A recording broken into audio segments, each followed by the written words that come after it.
But I swear, like, nothing, like absolutely nothing could have prepared me for what I was going to experience. Like, I'm not even joking. Hey lovelies, welcome back to my YouTube channel. My name is ifeomaucheugbah. If you're a returning subscriber, thank you very much. And if this is your first time seeing this pretty face, hi, welcome to my channel. Here I talk about beauty, lifestyle, and general happy vibes. If that's what you're into, please join my family by hitting the subscribe button down below. Also turn on your bell notification so when I upload amazing videos like this, you will not miss out. So this is actually a story time video slash get ready with me. Like, I'm getting ready to attend my first ever content creators. I'm looking for the right terminology. I can't find it. Content creators hangout here in Riskiest, Port Harcourt. For the story, yes, as the title depicts, like, guys, I dated a MASOCHIST for 2 weeks. Jeez, I hope my parents don't see this video. Okay, in case you don't know what MASOCHIST is, I'm very sure you've seen 50 Shades of Grey. Yeah, yes, something of that nature. That's what I'm talking about. Okay, so I'll be priming my face with Stay Mates Primer. Actually, a very, would I say, curious person? Yes, I'm actually a very curious and daring person. Like, when unconventional opportunities present themselves, I rarely back down. I like to just let me experience it. So when I'm actually giving my opinion on the issue, I would actually be giving it from a place of experience. I don't know if you get me. I hope that doesn't make me look bad. Honestly, that's my major personality. So when I met my own real life Christian Grey, like, it will be out of character for me to walk away. Like, I actually thinking about it, if I should go back, I think I'll still do the same thing. I won't walk away. So for my foundation, I'm going in with the L'Oreal foundation. So I'm going to be addressing my Christian Grey as Mr. F, so you don't get confused, and I'm not going to call his real name. So I met Mr. F at one very big hotel lounge in Riskiest, Port Harcourt. Prior to actually the day we met officially, I had actually seen Mr. F on 2 other occasions. Like, he has this iconic way of dressing that you can't miss him. Like, imagine a white guy that is dressing in a cowboy outfit. Like, I'm not even capping, like the full cowboy regalia, from the hat to the checkers outfit to the big buckle to the skinny jean, and don't forget the legendary cowboy boots. Yeah, he wore the complete outfit.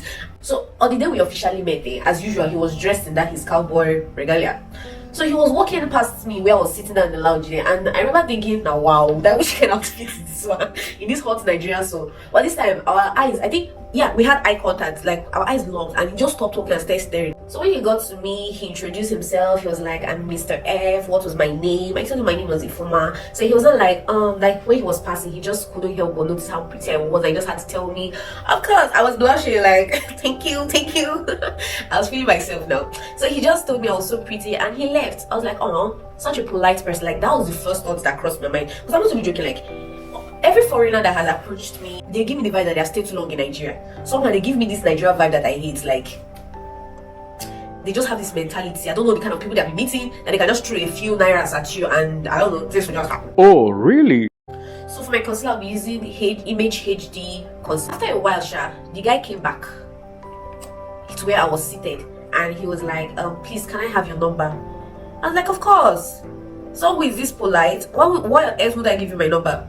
So I gave him my number, and next thing he was like, he gave me an envelope. He was like, please, can I pay your transport home?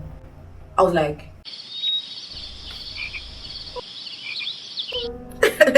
okay, I didn't get that part. Like, you just met me, you just collected my number. Why are you paying my transport fare home? I just collected it. I was like, so that night when I got home, he actually called me over the phone. We talked, and then he told me he wanted to see me again the next day. So I told him I had something to do around GRA area, but I'll be available by 7 p.m. So I told him where to meet me, and I'm not even joking. 7 p.m. on the dot, he called me that he was there. So I wasn't there yet though. So I told him to wait for me. I got about like 10 minutes late. I met him standing in the premises. So when we got inside, I sat down, but he was still standing behind me. I was like, why is he standing? That was my expression, like, why is he standing? He now asked me, please, can I sit? I said, yes, please sit. You know, at this point, he was coming off as too polite to me, like someone who was overly trained. That's how he was coming off to. So for my contour, I'm going with a powder contour. I don't have energy for cream contours. So I tried to apologize for coming in. Well, he was like, no, that I shouldn't apologize, that he doesn't mind waiting for me for as long as I want. Huh? Really? Actually, I thought he was, at this point, I thought he was like trying to be romantic, trying to, like, I don't know, flatter me. Well, the next question I swear the next question threw me off balance. We had not even started talking for long. Then he asked me like, please, I would like to know, do you have servants? And I'm not joking. He was like, do I have servants? Like, you know, when he asked the question, my thoughts on servants were like people that clean your house and stuff, like the regular, not even servant, like maybe like who you employ. That was what I thought he was asking. So I was like, in this day and age, servants, I didn't really get what he was talking about. So I was like, no, like I don't have servants. What's that? In this day and age. So he was like, okay, please, if you don't have any servants, I would like to be your servant. Okay, like guy, what's up with these weird talks? I'd like to be a servant. I think my expression at that moment was, what the hell is happening here? And he picked up on that. He saw the freak, the freak next to my face. So like, okay, please calm down, don't freak out. Like, I just want to be your servant. I want to be allowed to serve you. I want to pay your bills. I want to work for you. I want to wash your clothes. I want to clean your house. What? What? You want to do what? You know, at this point, I was trying to act like, of course, this is not a big deal. Like, I've heard it before. It's not a big deal. It's not new. I was trying to act composed. I was trying to act not freaked out. Like, I was trying to act woke. But I am not woke at all in that part. Like, it freaks me out. I cannot even pretend. Like, I was trying to wrap my head around it. This is an information that it was difficult for me. I'm sure if you hear this story, like, that maybe, now before cop. Like, I hit gold mine and this.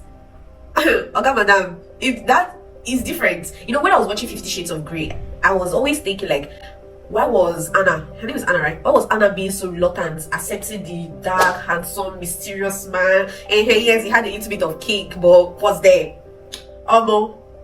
When I was posed with the real life experience, that's a big ass decision to make. A big ass decision to make. Like, guy, these are things we see in the movies. These are things we read in novels. Like, this is not something we experience real life. And then I was asking me like legit, was saying all of these that he wanted to do it. So I think that this, if maybe you feel like this is a lie, right? It wasn't sitting well with me. But he was asking me this stuff life and then like this was real life. And he could see the fact that even though I was trying to hold it, even though I was trying to pretend, he could see I was freaking out. For my second part, I'm going with loose IV flawless powder. So back to the story. This guy goes on to say like, oh no, like he's not asking me for anything. He's not even asking me for sex. Like, he just wants to be used. He wants to be flogged. He wants to be punished. He wants to be caged. Say what? Like, brother. Like I said, nothing could have prepared for what I experienced. So after that meeting we had the day, he traveled to desert. He traveled for about 4 days. During these 4 days, we maintained kind of a very simple routine actually. He called me by 10 a.m. He called me by 9 a.m. to know if I had gotten to work. He called me by 12 p.m. to know what I had for lunch. He called me by 8 p.m. to know how work was going. After which he would send me a ridiculous amount of money for my lunch and transport fare. Like, whenever I receive his alert, I'm like, okay, am I dreaming? See, this like when things are too good to be true, they're actually too good to be true. Then he will call me again by 10 p.m. to know if I've gotten home. Like, he did not miss this circle. He was very good at doing this. So I, on the other hand, during these 4 days, I took my time to research. I read articles. I watched movies, especially several movies on surrounding masochism and sadism, right? I hope I'm pronouncing it right, but I kept on watching movies on it. So like, I don't know, to prepare my mind, to better prepare me for the role I was going to combat. On the 5th day, he came back, and this day happened to fall on a Sunday. We were supposed to meet for our first play. It was time to put everything I'd read, everything I'd researched, everything I'd rehearsed, everything I'd practiced. I'm not joking, I rehearsed and practiced. It was time for me to put the act of being a domineering person without a fault into action. So on the day we were supposed to have our first play, he wanted to pick me up from my house, but like hell, I wasn't going to let him know where I live. Like, it's bad enough he already knew where I work, like where I live. I wasn't even sure if I was mentally stable. Like hell, I'm not letting him know where I stay.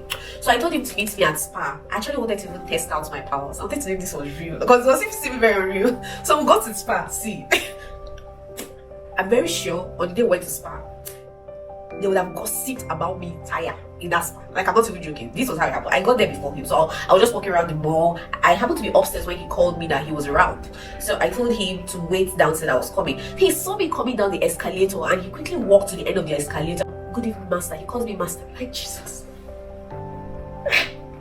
It's funny now. It wasn't funny then. Like, I was was traumatized. I'm not even joking. Like what's the word for it? I was mentally drained, and I wasn't even doing anything. That thing requires a lot of mental energy. Thumbs up to Anna. Is her name Anna? I hope her name is Anna. In 50 Shades of Grey. That was a lot of mental work, and she wasn't even the one taking the beating. God forbid. So I don't even get up. He was like, okay, that should we go to his car? And like, no, I want to go to the mall to pick up some things from the mall. So we got to the mall. I was like, pick up the basket. First, let me describe to you guys what I wore that day, because to act the part, you have to look the part. I wore a black trousers. I wore a heel. I wore a tube top. Then I tied a vintage scarf on my neck and had my hair done in packing gel style. That was the closest to a dominatrix outfit I had in my wardrobe. So I put all this badass dark makeup, to feel dark inside. So when we got to the mall, I was like, put this and put this. And I'm thinking about it, and it looked so hilarious. I just kept on pointing at things, and he was putting it as he was pushing the trolley, and people were just looking at us. Kept on buying and buying and buying until the basket was filled up. Then we got to the counter to pay. He made the payment and carried the bags. Like, I could feel the judgment piercing through my skin from people around there. But as a good sadist, I'm not supposed to feel that like hell. So we got to the car. He opened the car for me. Then we got to his place. Hey, like music change. So we got to his house for the first play, and I won't even lie, I was actually scared. Like, not that I felt he was going to do something hideous to me, because I don't know, he didn't give me that vibe of a serial killer. But what's the word for it? I guess at this point I realized this was out of my scope. Like, this is not something I could actually do. I think I would say it was too much for me. I was taking up more than I could actually handle mentally. So we got his house though. I was still trying to act all cool, like I knew what I was doing. So he offered me a seat. I was waiting for him in his living room. He had something to take care of. After a while, this is where it gets creepy. After a while, I saw him come out of his room. That's why I was scared. He was butt naked. Like, he was butt naked, walking on all fours. He had a chain around his neck, and when he got to where I was staying, he gave me the leash.